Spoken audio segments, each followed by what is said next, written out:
other things that we've done? What was the most heroic thing that one of your staff members ever did?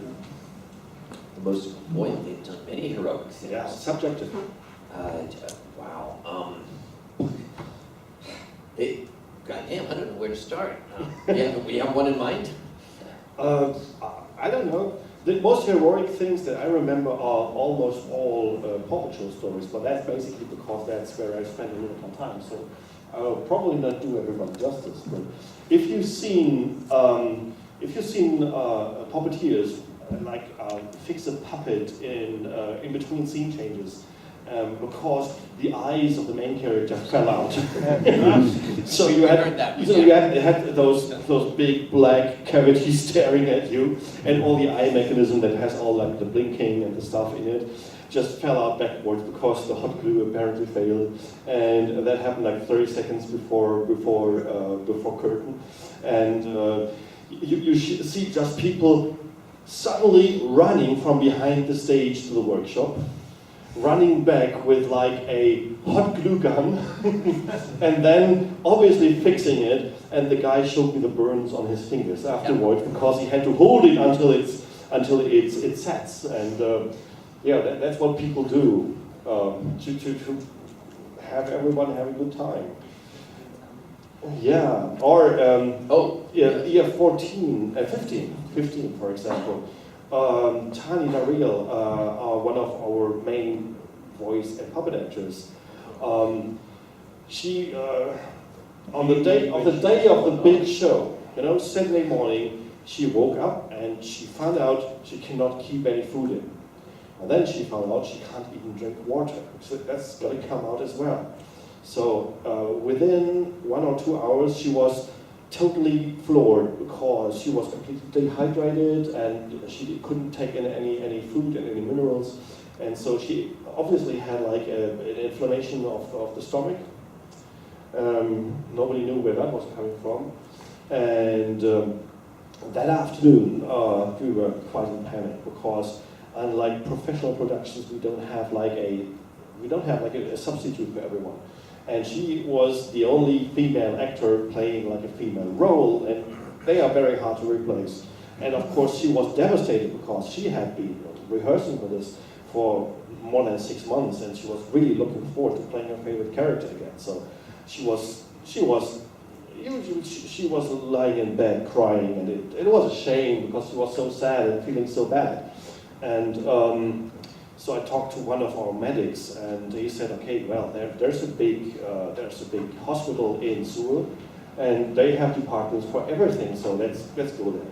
So Renee drove us there, and we went into the emergency room, and they checked everything.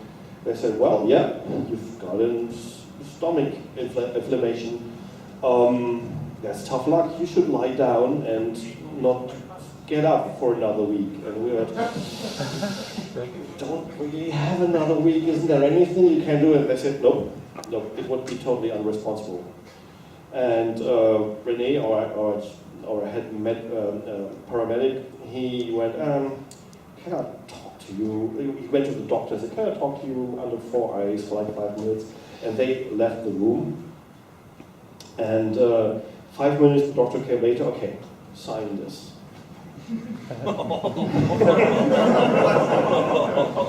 And the four basically said, "Okay, this hospital will not be held reliable for anything that's going to happen, but yeah."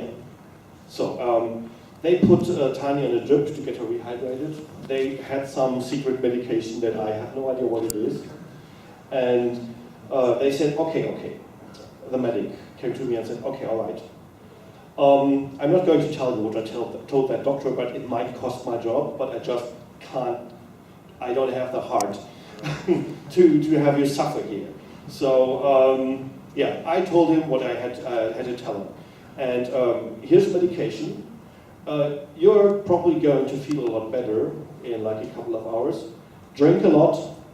We're going to put you on an IV so you get dehydrated fast. And rehydrate, yes. And I'm going to show it'll be over. And Tani, she lay down in her bed, and she got up like half an hour before the show, and she was feeling okay. and she played the entire show with not a problem, and she played it like there was nothing going on that day, that like nothing was wrong.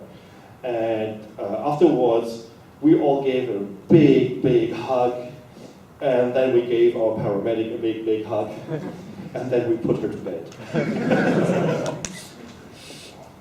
I think I now know that a heroic act. This goes back many years when Enterprise was still in Philadelphia. I gave my sketchbook to an artist and said, I'd like a picture.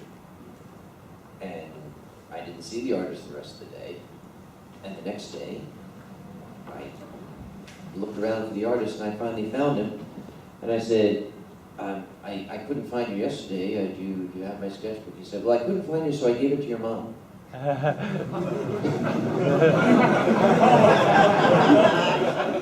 I quickly found my mom and said, oh, Mom, a gentleman reported a lost sketchbook and said that you might have it. Should I take it to Conops? And she said, well, the guy gave me a sketchbook, but Cryo grabbed it and said he would take it to Conops. And I looked over at Cryo and he said, So, and it's sealed in plastic, that's what it means. it just had pictures of naughty cockroaches in it. With long tendrils. Dude, longer the tendrils, you know? They're called feelers for a reason. That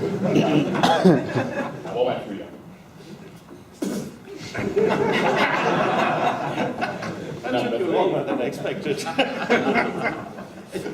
Okay, it took me a moment to sink in because I'm suddenly brought back to Nuremberg and the Pulpet show when To the Rancher Griffin and I we're like whispering to each other, oh, we should say naughty stuff about your National Socialism. Oh, we're so bad. And then we sat down on the Pulpet show and the stage was dark and the stage came up and there was a Folkmanis wolf puppet with a very familiar military hat on it, and all these vertical red banners with white circles and a black musical note in the middle. And it began with a trio of Folkmanis huskies with little armbands with that same symbol on it coming out. Jawohl, mein producer! And we're like, oh my God! We found out that Germans sometimes aren't as stuck up as everybody thinks. It definitely caught us off guard. It's on Vimeo if you search for the EF11 Puppet Show, Songs of the Old Ages. You can see that on Vimeo if you like that. Oh, I also remember, speaking of songs of the old ages, Heather Alexander was your guest that year. Oh, yes. Yep. Heather Alexander, a fantastic folk singer, and Tu and I just loved her music.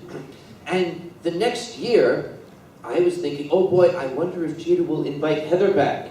And I looked at the webpage, Heather was not coming back. Instead, they had this guy named Alexander Adams.